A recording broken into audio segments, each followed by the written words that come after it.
মাত্র 4টা অক্ষর কাদিয়ানি মানে না, তারা কাফের হয়ে গেল। এবার আল্লাহর কোরআন থেকে আপনারা শুনুন, আল্লাহ তাআলা একটি আয়াতে বলছেন, আলা লাহুল খালকু ওয়াল আমরু, সাবধান, সৃষ্টি যার, আইন চলবে শুধুই তার। এখানে আয়াতে অক্ষর আছে 15টা, আলার মাঝে 3টা, লাহুর মাঝে 2টা, খালকুর মাঝে 5টা, ওয়াল আমরুর মাঝে আবার 5টা। এখানে 15টা আছে। সৃষ্টি যার, আইন চলবে শুধুই তার। 53 বছরে আল্লাহর আইন চলে না ব্রিটিশ আইন চলে। কাদিয়ানি মানলো না 504 অক্ষর, আমরা মানলাম না এখানে 15 অক্ষর। তো তাদেরকে কাফের ফতুয়া দিলে নিজেদের খবর কি? ইবলিস আল্লাহর একটা আইন মানলো না, তার ব্যাপারে আমাদের কি শক্ত অবস্থান। ফজরের টাইমে ঘুম থেকে উঠে ওযু করে নামাজে দাঁড়িয়ে বলছি, আউযু বিল্লাহি মিনাশ শাইতানির রাজিম, আল্লাহ অভিশপ্ত শয়তান থেকে আশ্রয় চাই তোমার কাছে। শয়তান পাশে দাঁড়ায়া দাঁড়ায়া কয়, কেডারে আমারে গালি দিল? কে আমাকে অভিশপ্ত বলল? আমি যদি আল্লাহর একটা আইন না মেনে অভিশপ্ত হই, তোরা তো ডজন ডজন মানুষ না, তোদের 14 গোষ্ঠী অভিশপ্ত। শয়তান একটা কথা মানিনি, আদমরে সেজদা করো, করে নাই, তাই সে কাফের। আর আমাদের খবর কি, কত ডজন আইন বাদ দিলেন। নবী মুহাম্মদ আল্লাহ তাআলা শুধু নামাজের জন্য পাঠান নাই, শুধু রোজার জন্য পাঠান নাই, হজ আর যাকাতের জন্য পাঠান নাই। কেন পাঠালেন? লিইয়ুযহিরাহু আলাদ-দীনি কুল্লিহি। আমার নবীজির জীবনের লক্ষ্য ছিল সমাজে, দেশে ইসলাম বিজয়ী করা। নবীর জীবনের লক্ষ্য দিন বিজয়ী করা। কারণ দিন যখন বিজয়ী হবে, তখন আর নামাজের ওয়াজ করা লাগবে না, রোজার ওয়াজ করা লাগবে না, পর্দার ওয়াজ করা লাগবে না, সুদের বিরুদ্ধে কথা বলা লাগবে না, সিনেমার বিরুদ্ধে কথা বলা লাগবে না। দিন বিজয় হলে সংসদে বসে বসে শুধু আইন পাস হবে, একদিনে সিনেমা বন্ধ হয়ে যাবে। সিনেমা বন্ধ করতে মাত্র একদিন লাগবে, একদিন, অনলি ওয়ান ডে এনাফ।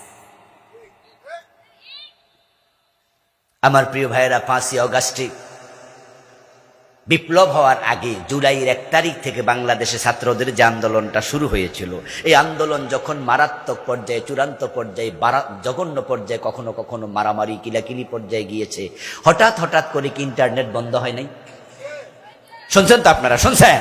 আচ্ছা, ইন্টারনেটটা যখন অচল ছিল, তখন কি মোবাইলে নাটক সিনেমা দেখতে পাচ্ছি নি? ফলা পাইনি, নেটে তো নাই।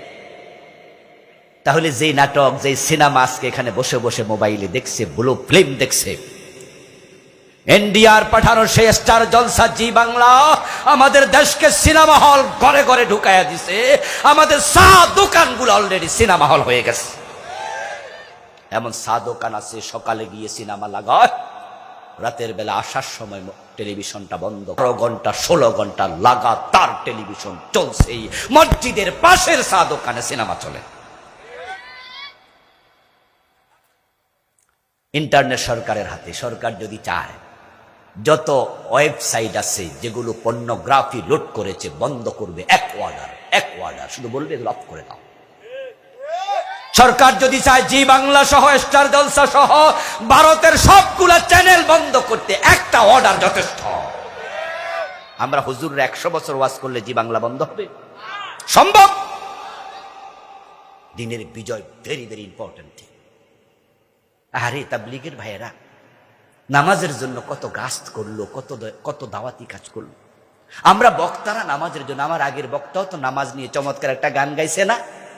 কেমন করে ঘুমাও তুমি ফজর করে কাজা, এমনও তো হতে পারে জোহরে জানাজা। নামাজের জন্য বক্তারা ওয়াজ করলো, পীর সাহেবরা বলল। 3.5 লাখ মসজিদের মিম্বার থেকে জুমার দিন নামাজ নিয়ে কত আলোচনা হলো, কিন্তু নামাজি কোথায়? ফজরের সালাম ফিরিয়ে দেখবেন মসজিদ খালি। বাজারের মসজিদে গিয়ে দেখবেন, বাজারের মসজিদে মাগরিবের সময় নামাজ শেষ করে তাকাবেন, মসজিদে আসছে কতজন, বাজারের দোকানে আছে কত শ, কত হাজার।